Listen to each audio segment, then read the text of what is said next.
Because a lot of times when we take up the stirrups, we either like jam our legs super far forward or we clamp our legs up. And I really want to have that same feeling in my seat, whether I have my stirrups or not. So that's really the goal, is that your seat should be the same whether you have stirrups or not. And you should be able to ride both ways. You should be able to ride with or without stirrups. Hello everyone, happy November. In honor of November, we are doing No Stirrups November. So my challenge to you this month is to practice riding without your stirrups.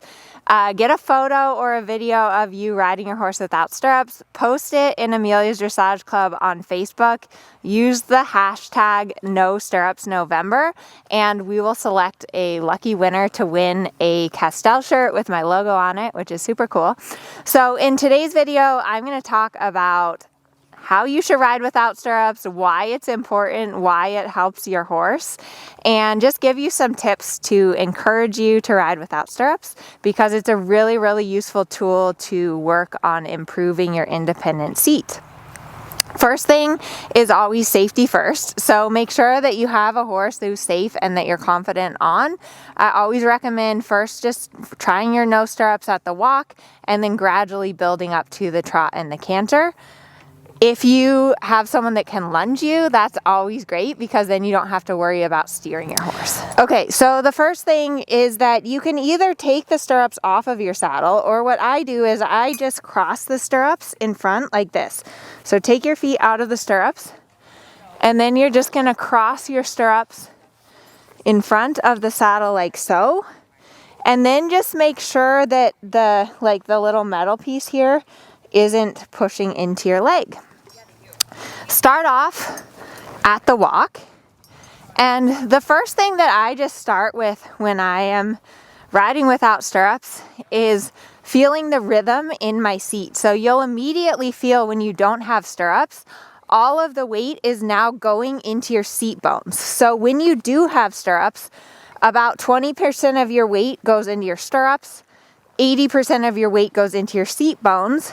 When you don't have stirrups, all of the weight is going into your seat. So you're going to immediately feel a lot deeper in the saddle, which is great because it's going to allow you to really feel your hips moving more. So just feel that rhythm and really feel like your hips are loose and swinging with your horse's back. Then what you're going to do is just kind of start by making some slow circles with your ankles. And this is hard to do because when you start making these circles with your ankles, your hips are going to want to lock up. So you could even see how when I started doing the circles, Mercurio felt that and he immediately tried to stop. So now I'm doing better, right? I'm able to keep moving my hips and do these circles. Okay, can I do the circles the other way? Okay, good. The other exercise that you can practice at the walk is just doing a scissor leg. So a scissor leg is one leg is going to go back, the other leg forward. So left leg back, right leg forward. Now right leg back, left leg forward. I'm keeping my legs off so that I don't accidentally kick him because I'm not really wanting any cue. The main purpose of the ankle circles and the scissor legs is really to focus on your independent seat so that you can keep your seat moving with the motion of your horse's walk while you move your leg position. And this is a really important skill for your canter aid, right? Because when you ask for canter, your seat has to move with your horse, and then you have to be able to hinge at the knee and put your outside leg behind the girth to get your horse to canter on. So start by just doing no stirrups at the walk. If you're not comfortable yet to trot, that's fine. I have a lot of students that I'll just have them drop their stirrups for a few minutes at the walk, and then before they go back up to trot, they can pick up their stirrups again. So then once you are feeling confident at the walk, you can go ahead up to the trot. I always recommend warming your horse up a little bit first before you take your stirrups away. And I would say that if you ride for like 5 minutes without stirrups, that's plenty, because 5 minutes without stirrups will really help you to feel your independent seat a little bit more.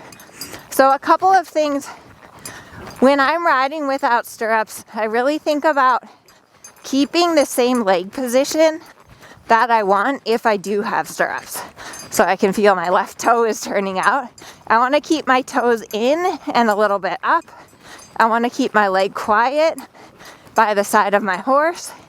And I really want to feel that my seat is moving and that I can soften my hands so I'm not holding on with my hands, but that I'm really feeling the weight into my seat bones and that I'm moving with the motion of my horse.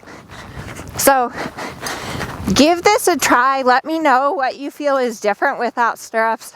One thing that I always feel when I ride without stirrups is I feel like my legs get a lot more tired. I feel like I have to use a lot more upper inner thigh. It's not like gripping on, but I definitely feel like I use that a lot more to balance with my horse. I'm going to change direction and practice the other way. So again, toes up and in, feeling that rhythm. Good boy. If you start to get tired, walk for a little bit and then pick up the trot again. So one thing always with sitting trot or riding without stirrups is that it's really about quality over quantity. So if you can only, do sitting trot without stirrups for a circle, that's fine. Do a circle, take a break, and then start again. And again, I'm focusing on my seat, that my hips are really moving exactly with my horse, that I'm able to keep the correct leg position with my toe up and in, that my knees are forward and into the saddle, that I'm feeling this nice rhythm. And then if you're feeling really good at the sitting trot, go ahead up to the canter. And keeping the balance, you saw him kind of dive a little around. He went up and down when I picked up the canter. So steady tempo, steady contact, leg position, toes up and in. Boy, really stabilizing through my seat. So the main benefit of riding without stirrups is that sometimes we kind of cheat by just bracing into our stirrups. And when you take your stirrups away, you have to really focus on riding from your seat. So your inner thigh, your outer thigh, and your glute med, your transverse abdominals, all of the correct muscles have to fire in order for you to correctly ride and follow the motion without stirrups. So riding without stirrups is something that I try to do at least once or twice a week. Like I said, I usually do, I would say 5 to 10 minutes. That's usually plenty. And then take the stirrups again and really notice any differences in your horse. So I'm just gonna walk, drop my stirrups back down.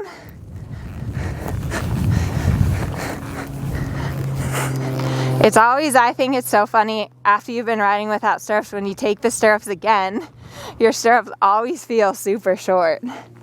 And then one thing that's super important when I do take the stirrups up again is I try to keep that same feeling in my seat and in my leg. Because a lot of times when we take up the stirrups, we either jam our legs super far forward or we clamp our legs up. And I really want to have that same feeling in my seat, whether I have my stirrups or not. So that's really the goal, is that your seat should be the same whether you have stirrups or not, and you should be able to ride both ways. You should be able to ride with or without stirrups. I know some people actually prefer riding without stirrups because they tend to either brace into their stirrups, or their stirrups aren't the correct length, or any of those things. So once again, my challenge to you for the month of November, I'm going to be doing this myself, is to try riding without stirrups and get a little photo or a video of yourself. Let us know what you're feeling or what you observed when you're riding without stirrups, head over to Facebook, join Amelia's Dressage Club. It's an amazing community of supportive riders who are all interested in learning and improving, and post a little photo or video of you riding without stirrups. We will pick a winner at the end of the month and send you a Castel Denmark shirt with my logo on it, which is super cool. And I just encourage you to try it because it will help you ride from your seat, develop an independent seat, and the more independent your seat can be, the more able you will be to give clear and effective aids to your horse. So happy riding, and don't forget to subscribe and like my channel. We post a new video every single Wednesday to help you learn to love your ride and enjoy your horse.